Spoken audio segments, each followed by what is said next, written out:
Hello friends, smart जी classes में आपका स्वागत है। चलिए आज का टॉपिक है बीपीएससी टीआरई 4 के माध्यम से हम जो तैयारी करा रहे हैं कॉमन पेपर का। आज हम उस कॉमन पेपर का सेट नंबर 5 लेकर आए। इससे पहले हमने 4 सेट करा दिया है।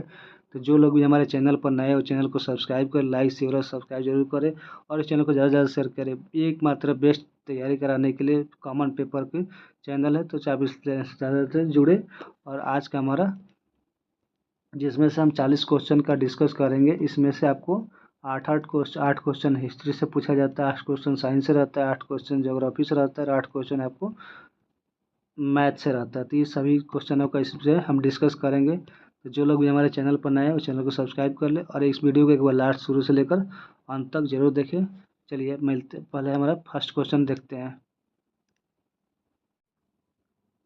ये आज का हमारा जेके जीएस का पहला क्वेश्चन है कि एक व्यापारी एक वस्तु को बेचने के लिए 30% तथा 45% क्रमिक छूट देता है, तो इसमें दूसरे वस्तु पर 476 मिलते हैं, तो उसका कितना होता है? ऑप्शन नंबर बी हो जाएगा। इसका हमारा ऑप्शन बी हो जाएगा, यानी आंसर बी हो जाएगा।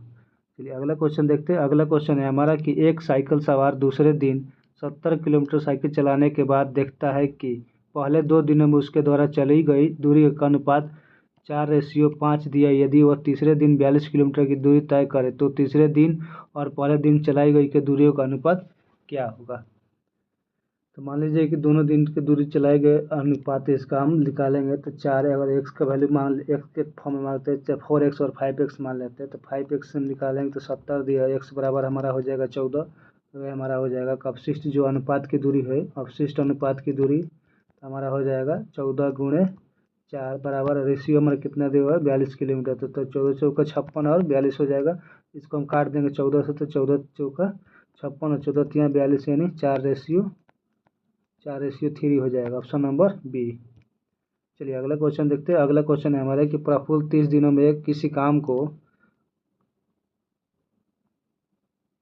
1/2 भाग पूरा करता है। सरबजीत बचा हुआ काम को 10 दिन में पूरा करता है, तो दोनों मिलकर यह काम कितने दिन में करते हैं? तो मान लीजिए 1/10 के हम क्या रहेगा, 30 दिन में काम किया, तो दोनों का एलसीएम हमारा 30 हो जाएगा। तो इसका यानी 2/30 यानी 1/15, यानी ऑप्शन नंबर सी हो जाएगा 15। दोनों मिलकर 15 दिनों में कार्य समाप्त करेगा। अगला क्वेश्चन है कि 10 मर्द और का औसत 80 दिया हुआ है।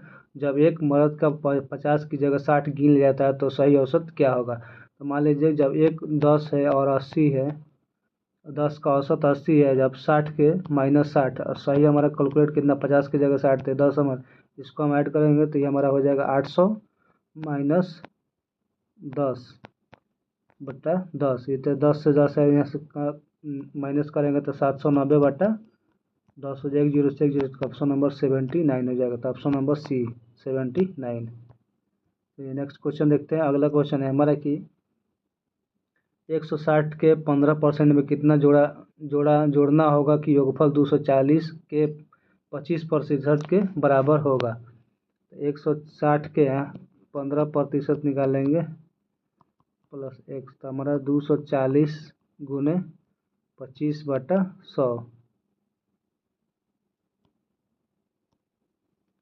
तो एक्स बराबर 240 गुने 25/100 माइनस 160 गुने 15/100, 600 माइनस 2400, एलसीएम हमारा हो जाएगा 100। एक्स बराबर, तो एक्स बराबर हमारा हो जाएगा 36,000/100। 3 0 2 0 कट जाएगा तो हमारा हो जाएगा 36। Option number C, option number A. चलिए अगला क्वेश्चन देखते हैं। अगला क्वेश्चन हमारा कि एक त्रिभुज में एक कोण का द्विभाजक बीसी को बिंदु ई पर काटता है, तो एसी की लंबाई क्या पता है? तो मान लीजिए हमारा त्रिभुज है जिसकी लंबाई एसी, तो यहाँ पे ए बी और सी, यहाँ पर ई सी पर काटता है, तो ए बी हमारा कितना देगा 9 सेंटीमीटर और बी ई कितना देगा 2.6 सेंटीमीटर, 3.6 सेंटीमीटर, यहाँ दिया है 2.4 सेंटीमीटर। इसको हम निकाल, अगर ए बी हमारा कितना दिया हुआ 9 सेंटीमीटर, बी ई दिया हुआ है हमारा 3.6 सेंटीमीटर और ई भी दिया है 2.46 सेंटीमीटर। तो हमारा निकालना है ए सी बराबर होता है BC, तो हमारा BE plus 3.6 plus 3.6 plus 2.4 equal to हमारा 6, यानी 6 सेंटीमीटर हमारा इसका ऑप्शन आ जाएगा। इसका ऑप्शन हमारा 6 सेंटीमीटर, ऑप्शन नंबर सी। चलिए अगला क्वेश्चन देखते हैं। अगला क्वेश्चन है हमारा कि प्रतिवर्ष 22% की सांकेतिक ब्याज के दर से अनुसार अर्धवार्षिक रूप से देय ब्याज के प्रभावी वर्ष दर में क्या होगा। तो इसका ऑप्शन हमारा हो जाएगा यानी 23.21%। दो गाड़ियां स्टेशन ए और बी से एक दूसरे की ओर क्रमशः 16 मील प्रति घंटा और 21 मील प्रति घंटा की गति से चलती है, तो उनके मिलने के समय दूसरी गाड़ी पहली गाड़ी 16 मील अधिक चल चुकी, तो ये भी दोनों की चीज़ में इसमें क्या होगा। इसका ऑप्शन हो जाएगा, दोनों को हम ऐड कर देंगे तो हमारा 540 मील व्यवसित दूरी हो जाएगा। इसका ऑप्शन नंबर ए। चलिए अगला क्वेश्चन देखते हैं। अगला क्वेश्चन है हमारा कि एक त्रिभुज के उस कोण के विपरीत वाली भुजा की लंबाई 8√2 सेंटीमीटर है जिसके कोण का मान 45 डिग्री है, तो उस कोण के विपरीत मिलने वाली भुजा की लंबाई क्या होगी जिसके कोण का माप 90 डिग्री होगा। इसका ऑप्शन नंबर हो जाएगा ए, यानी 16 सेंटीमीटर। कैसे हो जाएगा, 8√2 अपन साइन 90, तो इसका एंगल बनाएंगे तो यहाँ पर हमारा 45 डिग्री है, यहाँ पर 90 डिग्री 45, 8√2 और 2√, तो यहाँ पर 8√2 बटा साइन 45 डिग्री बराबर 8√2, 1√2 से 2 करेंगे तो ऑप्शन 8√2 और 2, तो 2 से 2 से करेंगे तो 16, यानी ऑप्शन नंबर 16 हो जाएगा। यदि किसी बेलनाकार वस्तु का आयतन 2156 घन सेंटीमीटर और ऊंचाई 14 सेंटीमीटर है तो उसकी त्रिज्या ज्ञात किया। त्रिज्या ज्ञात क्या होता है, हमारा क्या होता है πr² h/, 2156 सेंटीमीटर दिया है, तो πr² बराबर 14 सेंटीमीटर दिया, ऊंचाई हमारा h का वैल्यू दिया हुआ है, तो 22/7 गुने 14 इंटू r बराबर 2156, 14 से कट के 2, 22 दूनी के 44, आर बराबर यानी 44 दूनी 49, तो आर बराबर हमारा 7 सेंटीमीटर हो जाएगा। इसका ऑप्शन नंबर सी 7 सेंटीमीटर। चलिए अगला क्वेश्चन देखते हैं। अगला क्वेश्चन है हमारा कि अगला क्वेश्चन है भारत सरकार का प्रथम विधि अधिकारी कौन होता है। तो भारत सरकार का प्रथम विधि अधिकारी हमारा महानवादी होता है, ऑप्शन नंबर सी महानवादी, जो भाग 5 में भाग 5 के अनुसार अनुच्छेद 76 में भारत का महानवादी का उल्लेख किया गया। महानवादी भारत का सर्वप्रथम भारत सरकार का विधि अधिकारी होता है, जो भारत महानवादी को संसद का सदस्य होता है और ना ही मंत्रिमंडल का सदस्य होता है, लेकिन वह किसी भी सदन में अपना अथवा उसकी समितियों में बोल सकता है, किंतु उसे मत देने का अधिकार यानी उसे वोट देने का अधिकार नहीं है। अनुच्छेद 88 इसकी नियुक्ति राष्ट्रपति करता है। इसकी नियुक्ति कौन करता है, तो राष्ट्रपति करता है, तथा उससे पश्चात प्रयत्न धारण करता है। महानवादी बनने के लिए वह अर्हता होनी चाहिए जो एक सुप्रीम कोर्ट के न्यायाधीश को बनने के लिए होता है, और यह महानवादी को भारत के राज्य क्षेत्र तथा सभी न्यायालयों में सुनवाई का अधिकार है। चलिए अगला क्वेश्चन देखते हैं। अगला क्वेश्चन है कि निम्न में से किस राज्यपाल द्वारा नियुक्ति नहीं किया जाता है। तो किस राज्यपाल द्वारा नहीं किया जाता, ऑप्शन नंबर सी इसमें से कोई नहीं है। तो ऑप्शन नंबर संविधान के भाग 6 में राज्य शासन के लिए प्रावधान किया गया है कि वह प्रावधान जम्मू कश्मीर को छोड़कर सभी राज्यों के लिए लागू होता है। राज्यपाल राज्य के उच्च अधिकारियों जैसे महाधिवक्ता, राज्य लोक सेवा आयोग के अध्यक्ष तथा सदस्यों की नियुक्ति करता है तथा राज्यों के उच्च न्यायालयों में न्यायाधीशों की नियुक्ति करता है। इसका संबंध राष्ट्रपति के परामर्श से भी होता है। नेक्स्ट क्वेश्चन देखते हैं। अगला क्वेश्चन है कि संघ लोक सेवा आयोग के सदस्य अपने पद पर 6 वर्ष तक बने रहते हैं, ऑप्शन नंबर सी, यानी 6 वर्ष तक या 65 वर्ष तक पूरे करने पर बन सकते हैं।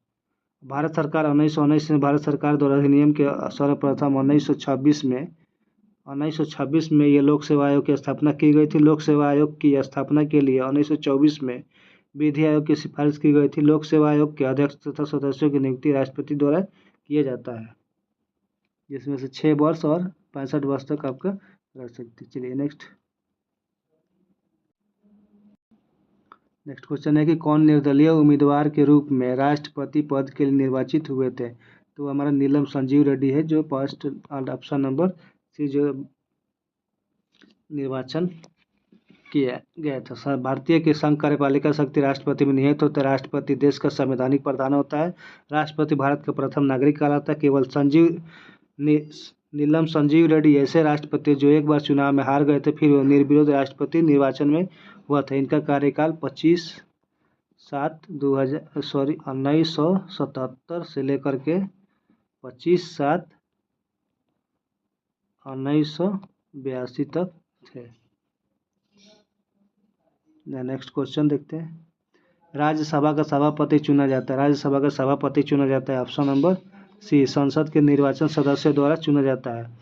ये अनुच्छेद 63 के अनुसार भारत का एक उपराष्ट्रपति होगा। उपराष्ट्रपति को जनता द्वारा सीधे नहीं चुना जाता है, उसे संसद दोनों सदनों के सदस्य निर्वाचित मंडल में द्वारा चुना जाता है। नेक्स्ट, निम्नलिखित में से कौन सा मूल अधिकार केवल नागरिकों को प्राप्त में विदेशियों को नहीं है? इसका ऑप्शन हमारा हो जाएगा बी नंबर, कि वाक अभिव्यक्तियों की स्वतंत्रता के लिए, यानी जो भारत के नागरिक थे, वो जो अनुच्छेद 12 से लेकर के 35 तक का अनुच्छेद है मौलिक अधिकार, उस अनुच्छेद हमारा 19 के तहत केवल भारतीय नागरिकों को ही प्राप्त है।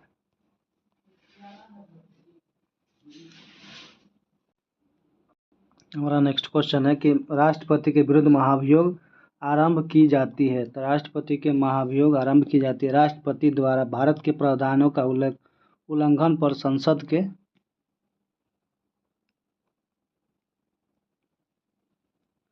किसी भी सदन पर महाभियोग लगाया जा सकता, परंतु इसके लिए आवश्यक है राष्ट्रपति को 14 दिन पहले आपको लिखित में सूचना दी जाती है। उस पर सदन के 1/4 सदस्यों का हस्ताक्षर होता है और संसद के उस सदन जिसमें महाभियोग का प्रस्ताव है, उसके 2/3 सदस्यों का पारित कर देने पर प्रस्ताव दूसरे सदन में भेजा जाता है। तब दूसरा सदन राष्ट्रपति पर लगाए गए आरोप को सिद्ध करने वाला प्रस्ताव को 2/3 बहुमत से पूरा पारित हो जाता है। तब राष्ट्रपति को महाभियोग की प्रक्रिया समझी जाती है। उस तिथि से राष्ट्रपति पद को त्याग करना पड़ता है। इसलिए ऑप्शन हमारा ये हो जाएगा, ए नंबर हो जाएगा। चलिए अगला क्वेश्चन देखते हैं। अगला क्वेश्चन है हमारा कि एक राज्य विधानसभा की अधिकतम संख्या कितनी संभव है? एक राज्यसभा पर विधानसभा पर अधिकतम संख्या कितनी है संभव? तो ऑप्शन नंबर सी हो जाएगा, यानी 500 सदस्य। एक राज्य की विधानसभा में कम से कम 60 से 500 सदस्य होते हैं। जैसे अपवाद में गोवा में 40 है, मिजोरम में 40, सिक्किम में 32, अनुच्छेद 371 के तहत विशेष राज्य को दर्जा में यह व्यवस्था की गई है।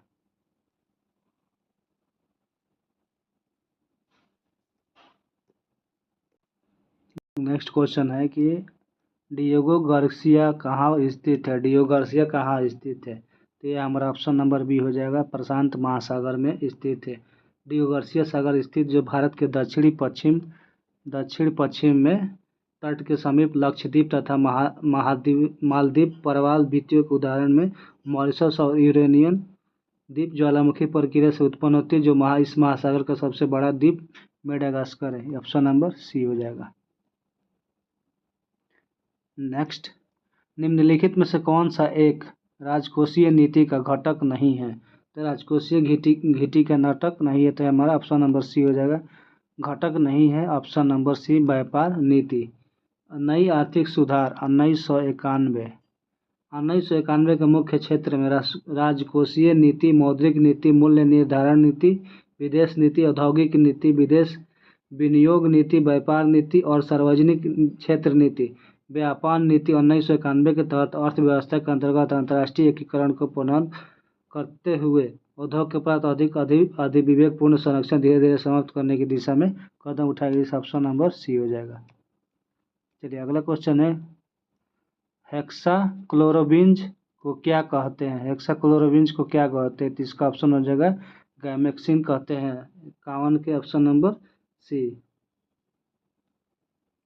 नेक्स्ट, अगला क्वेश्चन है हमारा, टेलीविजन की खोज किसने की थी? तो टेलीविजन की खोज किसने की थी? तो ऑप्शन नंबर बी हो जाएगा, जेएल बियर्ड ने खोज की थी। जेएल बियर्ड ने इसे खोज की थी। कब? ये जो कहाँ के रहने वाले थे? तो ये ब्रिटेन के रहने वाले थे। कब खोज की थी? तो 1926 ईस्वी में। ये इलेक्ट्रॉनिक टेलीविजन का आविष्कार यूएसए के टेलर फॉरनस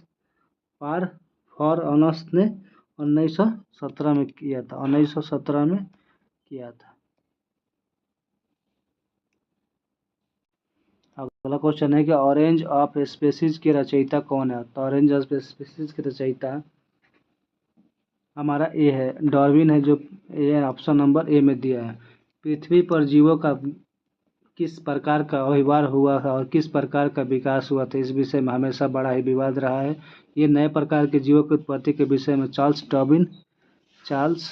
चार्ल्स डार्विन ने 1858 ईस्वी में प्राकृतिक वर्णन नेचुरल सिद्धांत का प्रतिपादन के जो उसमें मानव प्रजाति की उत्पत्ति के प्रकाशित किया था। अगला क्वेश्चन है हमारा, अगला क्वेश्चन है कि भारत में कौन सा राज्य वन सृजित है। तो राज्य वन सृजित हमारा कौन सा है। ऑप्शन नंबर ए तेलंगाना। तेलंगाना का जो 2 जून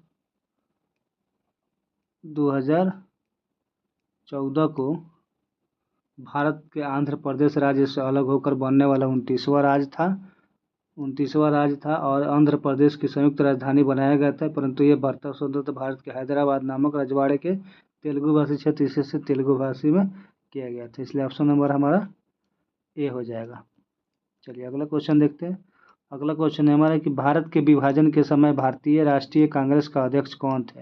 भारत के विभाजन के समय राष्ट्रीय कांग्रेस का अध्यक्ष कौन थे। इसका ऑप्शन नंबर सी हो जाएगा, JB कृपलानी। जो 55वां कांग्रेस अधिवेशन जब हुआ था 1946 में, उस समय हमारा JB कृपलानी आज़ादी के समय थे।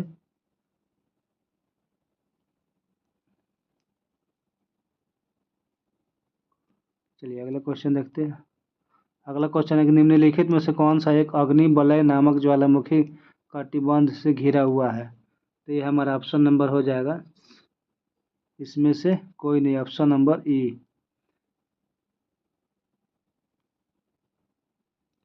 कुल सक्रिय ज्वालामुखी का अधिकांश भाग प्रशांत महासागर के तटीय भाग में पाया जाता है। प्रशांत महासागर की परिमेखला की अग्नि वलय भी कहते हैं। चलिए अगला क्वेश्चन देखते हैं। अगला क्वेश्चन है हमारा 57 नंबर की, लार ग्रंथि के निम्नलिखित में से कौन सा एंजाइम उत्पादित होता है। तो लार के द्वारा कौन सा एंजाइम है। तो लार ग्रंथि के द्वारा हमारा टाइलिन उत्पादित होता है। टाइलिन एंजाइम उत्पादित होता है, यह भोजन को पाचन क्रिया में सहायक करता है तथा आमाशय से निकलने वाले जठर और गैस्ट्रिक जूस में पेप्सिन और रेनिन एंजाइम होते हैं और अग्नाशय रस आकार भोजन में मिलता है। इसमें से 3 प्रकार के एंजाइम निकलते हैं, एक एंजाइम टिप्सिन, एमाइलेज तथा लाइपेज होते हैं, इसलिए ऑप्शन नंबर बी हो जाएगा। नेक्स्ट क्वेश्चन है कि त्रिपिटक ग्रंथ किस धर्म से संबंधित है। तो हमारा बौद्ध धर्म से संबंधित है, ऑप्शन नंबर बी। अगला क्वेश्चन है कि हमारा माइक्रोवेव ओवन जिस माइक्रोवेव यूट्यूब का उपयोग होता है वह क्या कहलाता है। तो इसका हमारा ऑप्शन नंबर सी यानी मैग्नेट्रॉन ट्यूब कहलाता है। अगला क्वेश्चन है पारिस्थितिकी तंत्र जैविक घटक में कौन सा उत्पादन घटक है। इसका ऑप्शन हमारा हो जाएगा ई नंबर, इसमें से कोई नहीं। जैविक घटक को 3 भागों में विभक्त किया गया है। पहला उत्पादक, दूसरा हमारा उत्पादक उपभोक्ता और तीसरा हमारा है घटक। ये घटक जो अपना भोजन स्वयं बनाते हैं उत्पादकता कहलाते हैं, जैसे हरे पौधे। चलिए अगला क्वेश्चन है कि हमारा निम्नलिखित में से कौन सा गैस समूह ग्रीन हाउस प्रभाव में योगदान देता है। ग्रीन हाउस प्रभाव में हमारा कौन सा योगदान देता है। इनमें से कोई नहीं, ऑप्शन नंबर ई। वर्तमान में जीवाश्म ईंधन के दहन एवं असतत विकास प्रक्रियाओं के कारण ग्रीन हाउस गैसों का सांद्रता बढ़ता जा रहा है, अतः वैश्विक तापमान को बढ़ावा देता है, जो carbon dioxide, methane, sulphur dioxide, nitrous oxide आदि जैसे गैसों को ग्रीन हाउस गैसों के अंतर्गत शामिल किया गया है, जो ग्रीन हाउस गैस में प्रदान में सहायक होता है। चलिए अगला क्वेश्चन है। अगला क्वेश्चन है हमारा कि फल को पकाने वाला हार्मोन कौन सा है। तो फल को पकाने वाला हार्मोन हमको एथिलीन है, जो ऑप्शन नंबर सी में दिया हुआ है। एथिलीन एकमात्र ऐसा हार्मोन है जो गैसीय रूप में पाया जाता है। यह फलों को पकाने में सहायता करता है। हार्मोन के रूप में इसे वर्ष 1962 ईस्वी में प्रमाणित किया गया था तथा यह मादा पुरुषों की संख्या में वृद्धि करता है तथा यह पत्तियों